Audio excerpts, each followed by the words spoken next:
tuan-tuan muslim sidang jemaah sekalian. Tak rugi, tak jatuh maruah kalau mai mengaji. Walaupun kita tua dah, walaupun kita pangkat tinggi, ayah anda, abang long pun tak kira siapa mailah mengaji, siapa nak heran. Tuan-tuan muslimat, jangan kita berasa kita ni hebat tuan-tuan.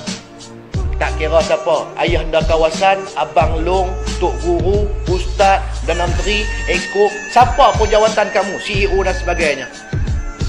Malaikat Allah tak pernah heran tuan-tuan. Yang heran manusia sementara atas dunia saja. Atas muka bumi saja tuan-tuan, kita akan dihormati jika sekiranya jawatan kita tinggi. Mati telanjang bulat, kena kambuh dalam tanah, dalam kubur tuan-tuan, tak ada siapa hormat dah. Orang akan tinggalkan kita. Orang tak sedih pun dengan kematian kita. Sehari kita dah mati tuan-tuan sehari kita dah ditanam dalam kubur, dah disimpan elok. Orang balik tuan-tuan, gelak ketawa seperti biasa. Adik-beradik, bini, anak-beranak kita sedih lebih kurang 2 minggu. Lepas 2 minggu tuan-tuan, seronok macam biasa, tengok TV dan sebagainya. Lupa kita kena katok dalam kubur. Sebab tu jangan bangga belagak sombong tuan-tuan.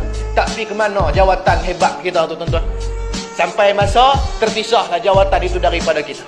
Sebab tu tak kira siapa pun kamu, pangkat dari mana pun kamu, hebat dari mana, anak buah ramai dan sebagainya, tak ngaji, bodoh sampai ke mati. Ingatlah tu. Macam mana kita boleh mai ramai pada hari Jumaat hari ni tuan-tuan, penuh masjid surau.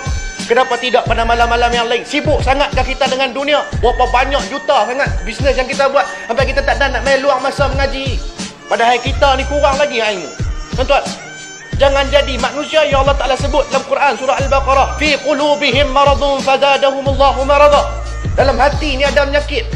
Tuan-tuan, takut jadi pula macam contoh-contoh orang munafik. Allah Ta'ala kata khatamallahu ala qulubihim. Hati mereka ni Allah Ta'ala peteri, welding dah.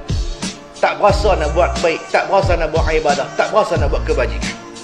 Maka tuan-tuan muslimin sidang jemaah sekalian, manfaatkanlah masa yang Allah Ta'ala bagi dekat kita ni tuan-tuan. Tak lama tuan-tuan kita nak hidup ni. Hidup kita ni tuan-tuan, tujuan dia untuk mengabdikan diri kepada Allah. To show obedience towards Allah. Untuk tunjukkan keabdian kita kepada Allah. Itu tujuan kehidupan Allah Ta'ala bagi kita hidup.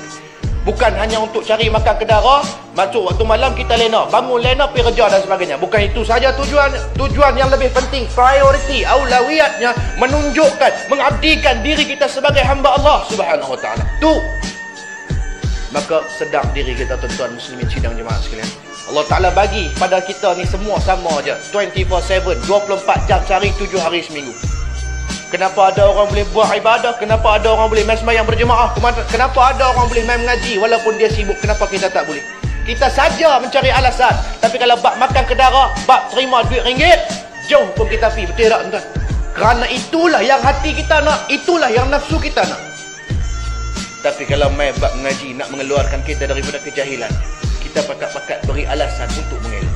Ingat tuan-tuan, kita semakin menuju kepada akhir zaman tuan-tuan. Satu pesanan yang Nabi sebut berkenaan dengan ilmu. Allah Ta'ala akan angkat ilmu ni daripada dada manusia akhir zaman. Inna Allah la yakhbidul ilma imtida'an yantadi'uhu minan nas walakin yakhbidul ilma biqabdil ulama hatta idha lam yatruk aliman ittakhazan nas ru'usan juhala fasu'ilu fa'aftau bighairi ilmin fadallu wa adallu aw kama qala. Hadis sahih.